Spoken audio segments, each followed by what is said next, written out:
welcome to another episode of the Blues Focus podcast, airing every week on YouTube, Apple Podcasts and Spotify. I'm Kieran, your host for this episode. Joining me this week, I've got Elliot. We'll start on one of the more positive notes we've got at first, with the signing of Halilovic on a 6-month contract. Elliot, your thoughts on his signing and what this could mean for obviously ultimately other players in the squad, Dan Crowley, for example? Yeah, I think it's just another piece in the jigsaw, isn't it, for Karanka, with sort of where he wants to go and how he wants to play. I don't think we've got the number 10 that at the club at the moment that he trusts. So, yeah, fingers crossed he'll fit into that role nicely. Obviously, he's got competition with McGree for that position at the moment.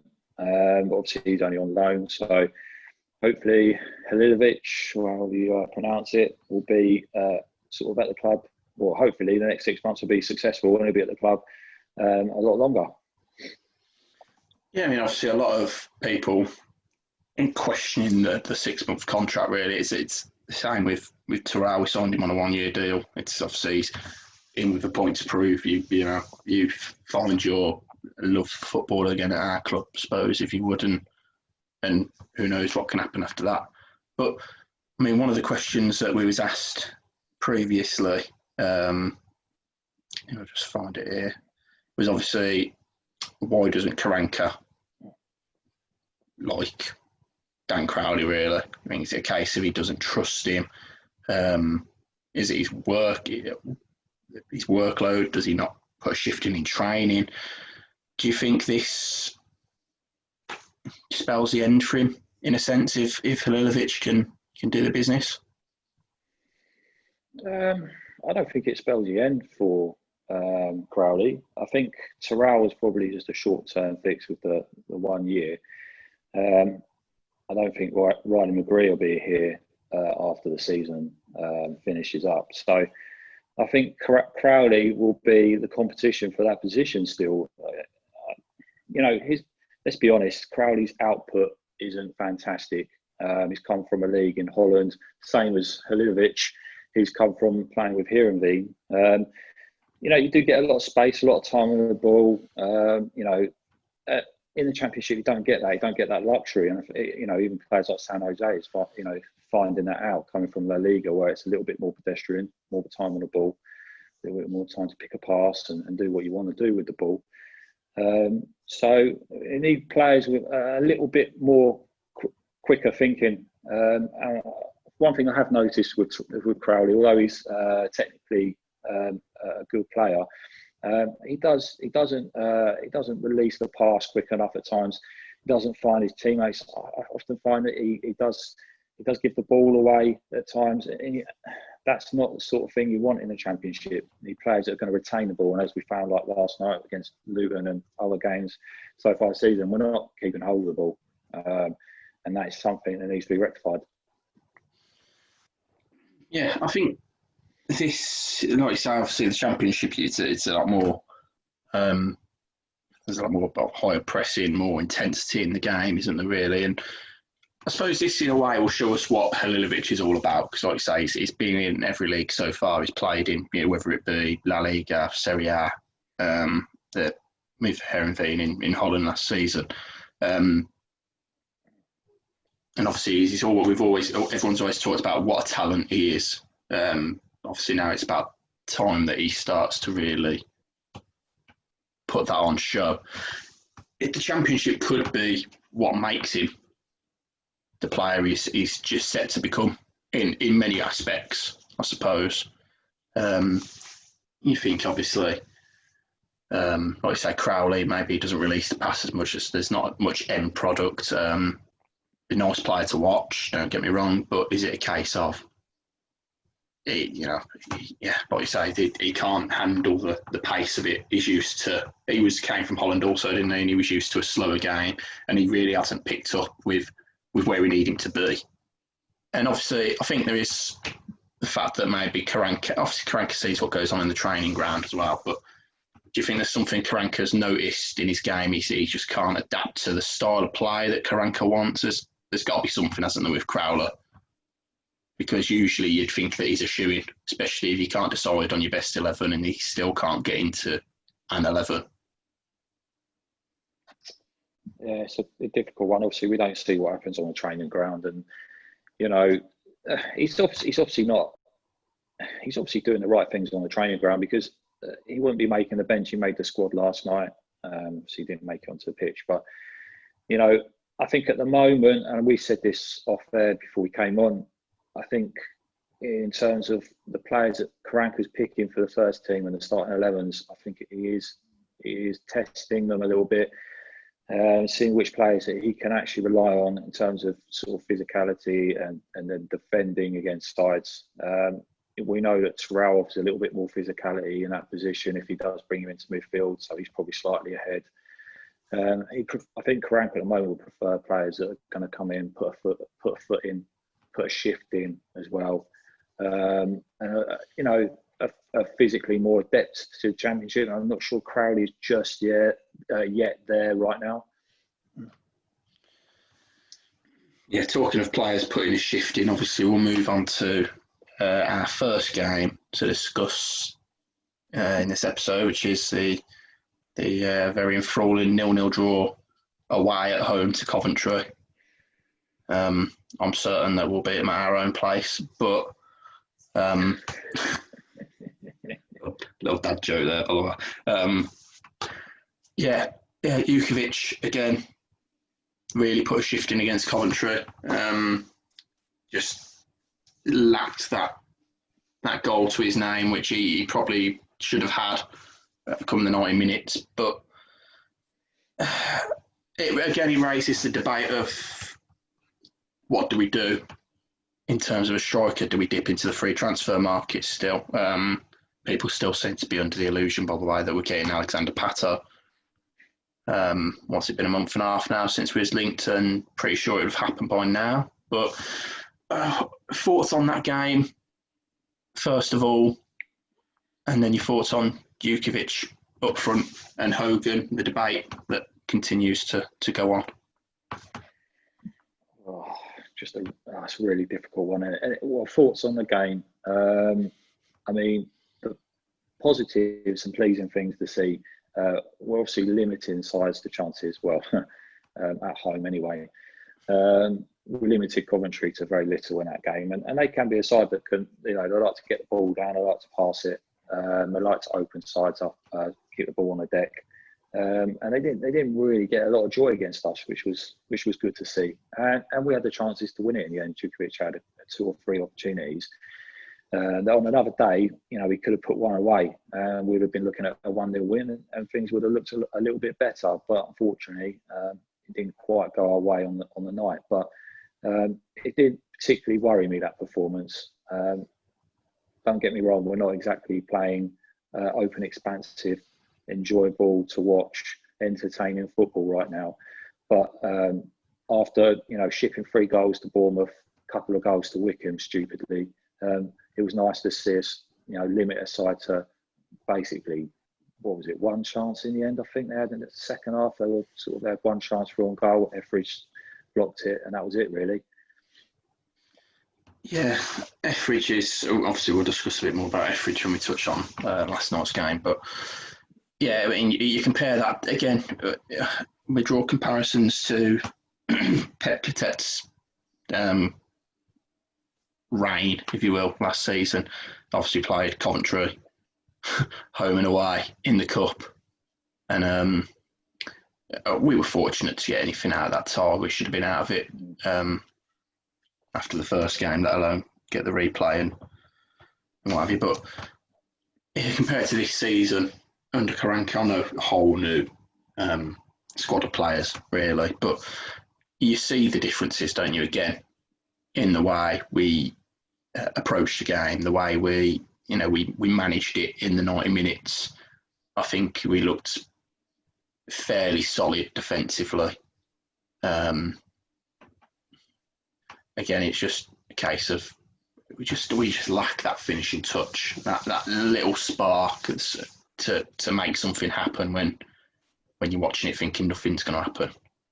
We don't really have that, do we, at the minute? No, we don't. I think at the moment, I mean, it's clear to see by everybody at the moment that Karanka is still trying to sort the back of the base of the side out, shall we say? We've got, like we said, we touched on Etheridge, got an exceptionally good goalkeeper now. We've predominantly got the same defence as as last season, and the side that was so poor after lockdown. So there's definitely been improvements there. There's obviously been a lot of work done on the training ground. But like you say, you worry about the other end of the pitch. There's just not a lot of there's not a lot of end products. There's not a lot of there's not a lot going on at all, really. And it's just really disappointing. I think in terms of players like Bella, Sanchez, when they are playing, they're obviously being asked to do a bit more of a defensive job. They're obviously being asked to sit a little bit deeper than they probably would, otherwise like to. But yeah, it's, I'm pretty certain that what we're seeing at the moment won't go on throughout the entire season. It's just the moment that the team is a work in progress at the moment. Well, we've touched on it on previous episodes. We touched on it before we come on air. It's a case he doesn't know his strongest 11, does he? He doesn't know his favoured formation with us yet. It keeps changing. It does. He's still, as you said, assessing who's going to be there in the long term. Again, there's obviously going to be some outgoings in January. You'd have thought, and then probably some more incomings as well. But one player again I want to touch on, and we talk about obviously up front, is Jukovic, and he's been criticised on social media this past week or so. But what he brings to the squad is just much more than just a finishing touch on the end of a cross, isn't it? His build-up plays, the way he holds the ball up, is just the absolute shift he puts in. And he ran into the post against Coventry and just shrugged it off, got up and carried on running around. So if that doesn't tell you exactly why he's in Karanka's starting 11 at the minute, then I suppose you've got no chance of understanding how you really, if you don't realise that. But do you agree with any of the criticism at all? Do you think it is time to start slowly bleeding him out of the side? I understand the criticism when it comes to playing Jukovic in a system where we're playing 5 at the back and he's isolated. I can completely understand where supporters are coming from. He doesn't offer any outlet in terms of pace. But at the moment, I think he's undroppable in terms of what he offers. With he puts an absolute shift in. He puts 110% in. He's reliable. You can trust him. He'll do his job to the letter. He's good in the opposition box in the air, and he's good in our own box in the air. So he offers that as well. He offers so much that people don't actually see, so many little things. And like we saw, when we played Norwich and we played Hogan up front on his own, Hogan was just as, he found it just as difficult as someone like Jukovic. And we probably could have benefited more from having Jukovic in that game, someone to aim for, a target man, to bring other players into play in that game. And that's basically what he brings. I think I haven't got a problem with Jukovic playing. We just need to get the right players around him. At the moment, we're not doing that. Yeah, I mean, you saw Hogan played up front against Norwich on his own, and he brought a lot less to the game than what Jukovic does when he does the exact same role. Well, obviously, 2 completely different players, of course, but again, it just shows just what he brings to the side. And then moving on to last night's game, then Jukovic obviously gets himself on the score sheet. Another set piece. Another performance that isn't really going to stand out come the end of the season. But another point on the board all the same, I suppose. it's the way we've got to look at it at this point. The performance was not great. Luton are a good side this year. They're not mugs. They're above us in the table. I'm pretty sure they'll finish between sort of 12th and 15th. Not a problem. They won't be sucked into a relegation battle this year. End of this season. They've got some useful players. They can put. I mean, looking at some of their results, they've beaten some good sides. More so away from home. At home, they sort of tend to sort of hold sides to draws, like last night. On another day, we probably could, like we said before, we could have lost that game 3 or 4-1 easily, no problem. But then at the same time, we could have won it right at the end. Just a little, just lacking in quality with that finish. We'll get onto that in a minute. But in terms of the actual starting lineup, when I saw it, I wasn't infused at all. What we're saying, 5 defenders, 3 2 defensively minded, and 1 sort of a box-to-box player and guard. No, he's not particularly a massively offensive player. So it was disappointing to see so many sort of defensive players on the pitch starting a game. But I think in Karanka's defence, he would rather end a game with more attackers than finish a game with more defenders, if that makes sense. So I think if we would have got away with 1-0 with 20 minutes to go, he could have then assessed it. But unfortunately, Luton got the equaliser. Could have had more. So they didn't play very well last night. Yeah, I mean, one thing to notice from the game last night, and is, as we mentioned earlier, Etheridge showing exactly why a brilliant keeper is a necessity in the Championship. Maybe could be unhappy with their equaliser, but then from then on in, it was, I'll say just a brilliant performance, wasn't it, really? Top quality saves and arguably deserved man of the match from our side, I think. And then the other thing, as you mentioned, was Sunjic's chance at the end. In on goal, not really the player you want in that situation, is it? Well, we were saying beforehand, when you got a player clean through on goal with 2 minutes from the end of the game, who would you prefer? And you start to struggle to think of names, unfortunately. But Sunjic, I mean, unfortunately that's not his game. He's not a finisher. I know he's scored a couple of long ranges, but I don't think, close in, he's not a finesse player. But it was really disappointing he didn't just slide that into the bottom corner. I think just throughout the pitch, unfortunately, last night, we were just second best. Luton were first to all the balls. They were tidier on the deck. And Karanka said it at the end, he said he set the team up as he set it up, and they didn't follow all the instructions to the letter. And they didn't keep the ball. They just couldn't keep the ball.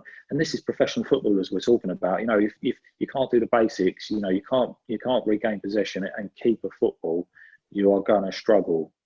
And that's basically where we're at the moment. I think we looked a bit better when the players came on. Bella came on, Sanchez came on the hour, and then Bella came on with 15 minutes to go, and we reverted to a 4-2-3-1. But like we said before we came on, if we'd have started with that formation and that side, and we were 2 or 3-0 down, which we could have easily been, there would have been criticism. Why did we start so offensively? So it's a really difficult one last night. I didn't know what to make of it. Personally, I know we've got and we say all the time on the show, got to give it time. We doesn't know strongest 11 and stuff. I just want to see one game where we really, lets the creative players do what they do best. Don't worry about if you're playing with, say, a 5-3-2, 5-2-3, sorry, and you've got Juke with Sanchez and Bella or Leka or whoever else flanking him. You got to let them free. Just do what they know to do, and that's attack, run at players, beat their man, put a cross in the box. And Juke will obviously be on the end of it all the time. But to go out against Luton and have your keeper, 7 defensive-minded players, and then one player that you wouldn't really say is a defensive or offensive player, he's just a bit of an all-rounder, really, isn't he, Gardner? And then you've got 2 players out there to do the creative jobs, and one of them is a target man. So you've got one player to do all of that attacking groundwork, in a sense, really, because you're not going to get much creativity out of San Jose and Sunjic or Gardner. So you're leaving it to, was it Bella last night, I think, with him? It just doesn't work, does it? It doesn't work.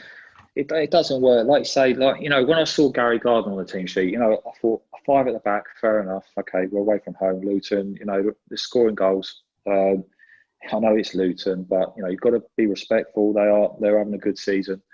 Okay, we're going to play 2 defensive midfielders. Okay, fair enough. But then from there on, you need some attacking. You need some attacking flair. Okay, so Sanchez coming on with 30 minutes to go, he should have started the game for me, in my opinion.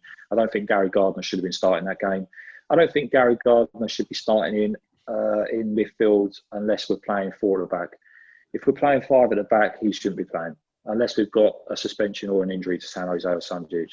I don't think he should be playing, or San Jose needs a rest. And another thing, we're playing wing backs with players that are not wing backs. Friend is not a wing back. Friend is barely a left back now. He's probably more suited to left centre back at the moment. With his experience, his lack of pace now. He's aging. He hasn't quite got the legs. He's been out for a couple of weeks now.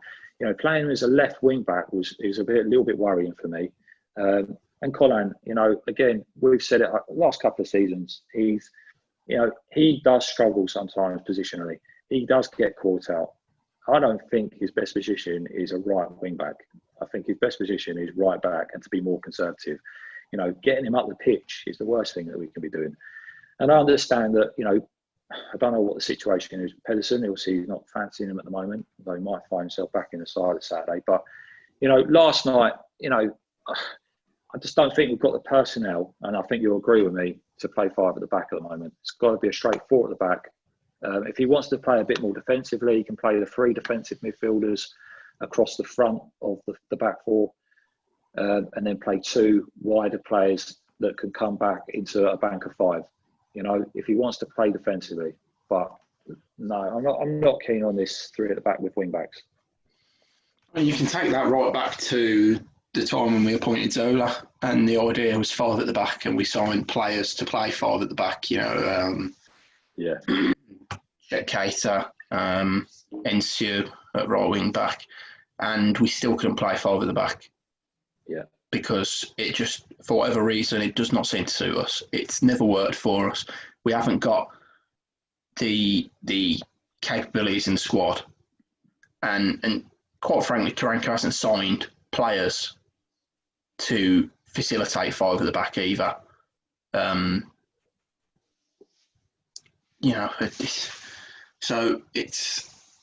he's known for playing a 4-2-3-1 as well. So he's straying away from what he knows in order to do this 5 at the back with players that just don't fit in there.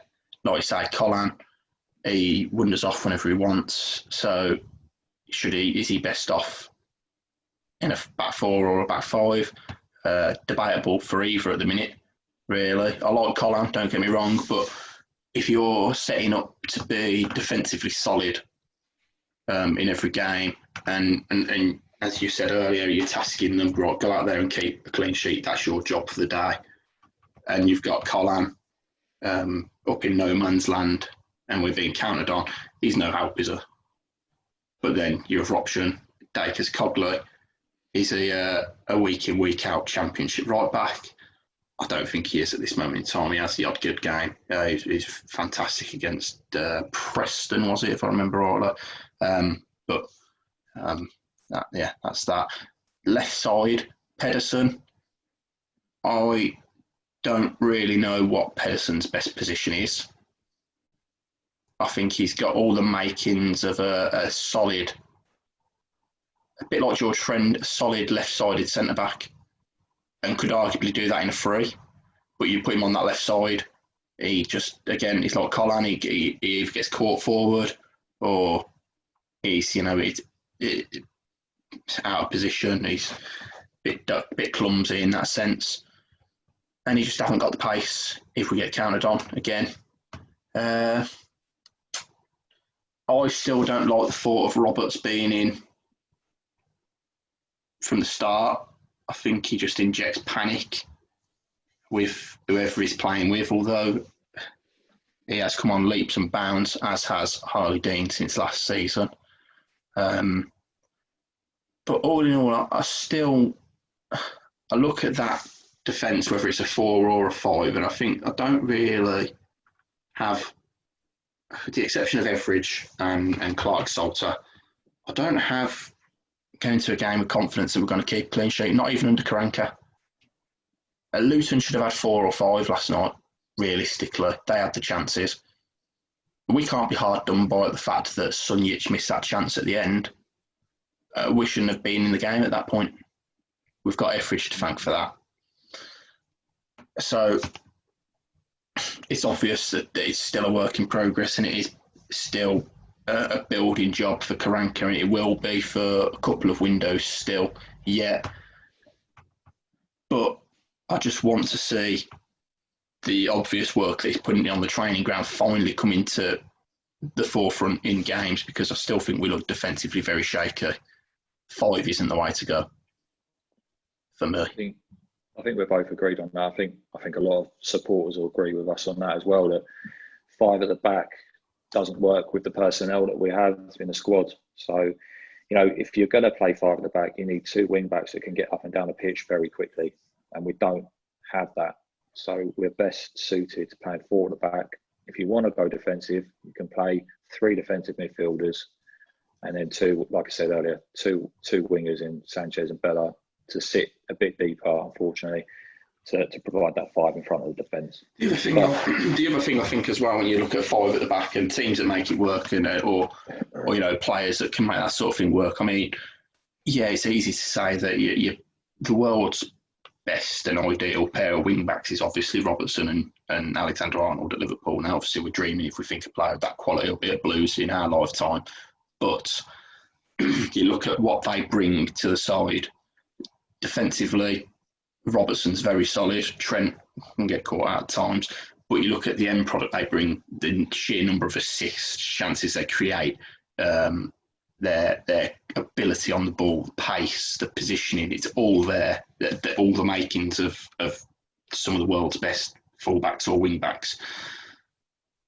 And you think, no matter how much effort and time you put into developing a Maxime Colin or a Christian Pedersen, they're never going to give you the whole package in what you'd look for in a quality wing-back.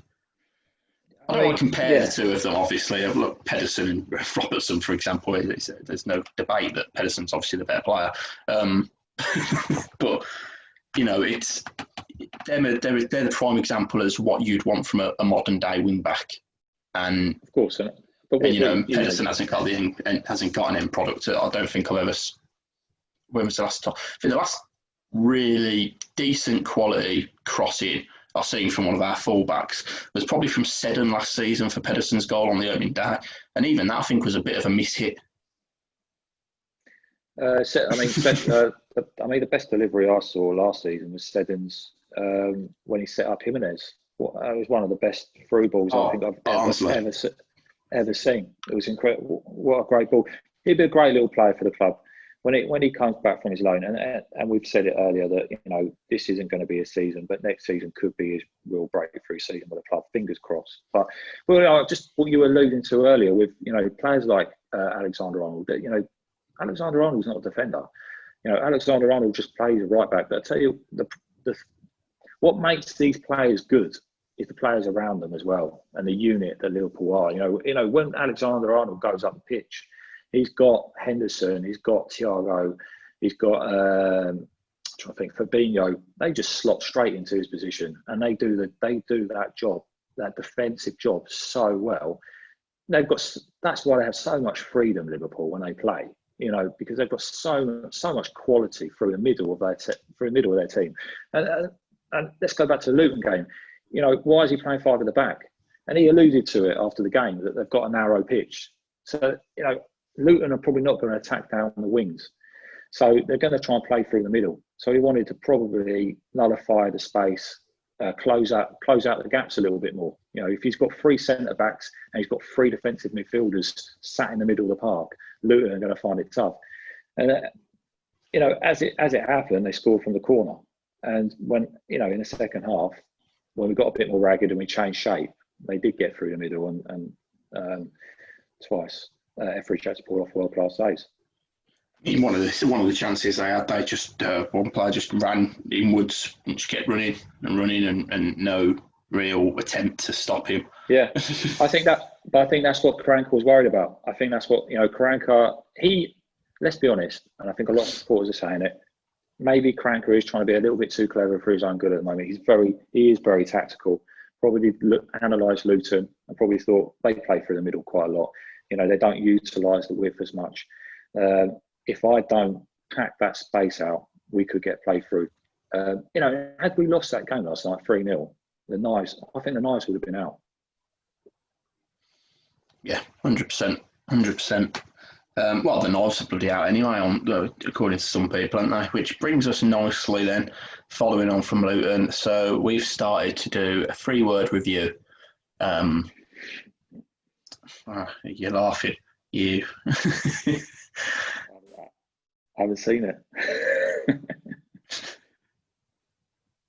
So I decided to trawl through, and I've picked 5 or 6 of my favourite ones because some of them I like. I think they're very serious and very good points. And some of them, or one of them in particular, which you will know straight away, is just insane. So, first one we've already touched on, lacking midfield creativity. Obviously, I feel that 3-word review isn't just suited to last night's game. You can put that on any game this season, and you've got a point. Stop missing sitters. Another thing that we've touched on tonight. So, another thing that we've just discussed. Someone put strange tactics again.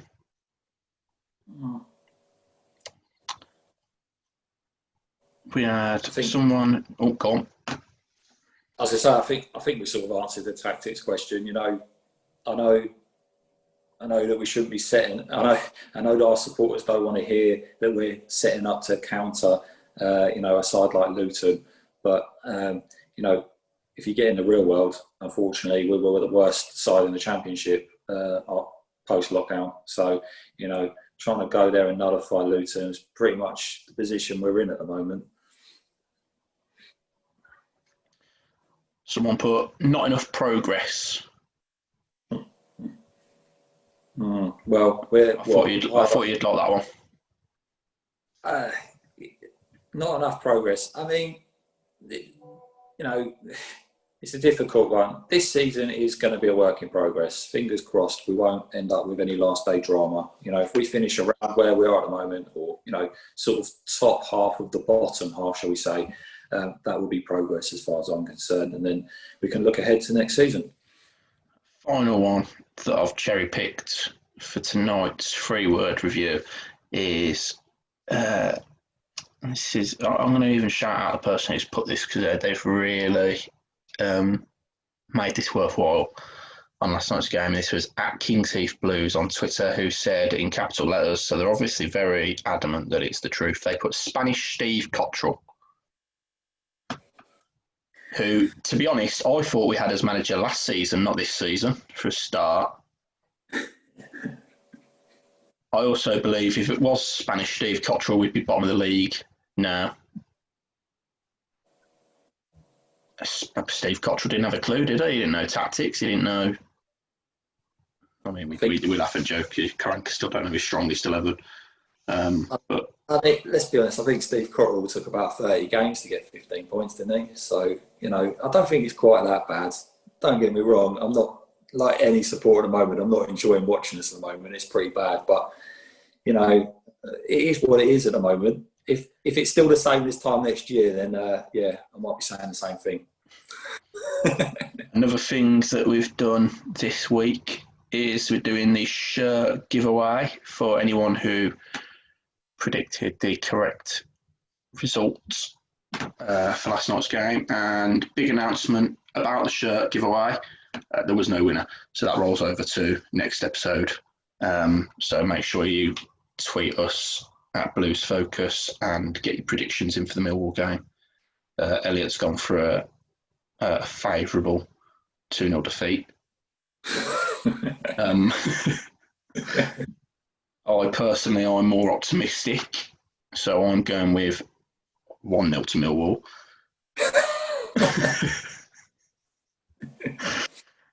So we'll see how that plays out. I mean, that's all we've got time for this week, really. We don't want to depress ourselves too much more before Saturday's game. So one thing we will say, obviously, the news that broke earlier this afternoon, early this evening, was the news that Diego Maradona's passed away. Very sadly, obviously one of the greatest players to ever play the game. 60 years of age with an apparent heart attack. What's great looking through social media is that, and I've seen someone tweet the same thing as well, is that there's none of these tweets saying, oh, he scored X amount of goals, he'd done this, he'd done that. Everyone's just tweeting clips of him having a laugh, enjoying the football, enjoying playing football, enjoying training. And that's what the game's all about, isn't it? You know, it's getting the enjoyment out of it. You don't see that this much nowadays. And obviously Maradona's name will live on for a long, long time, won't it?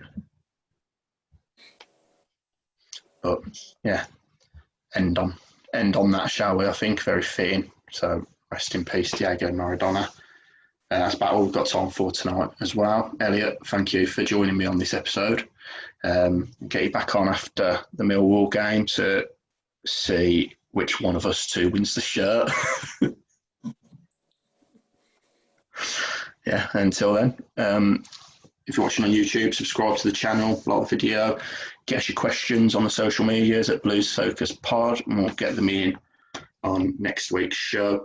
And again, after the game, get us your 3-word reviews and we'll read the best ones out. Till then, thank you.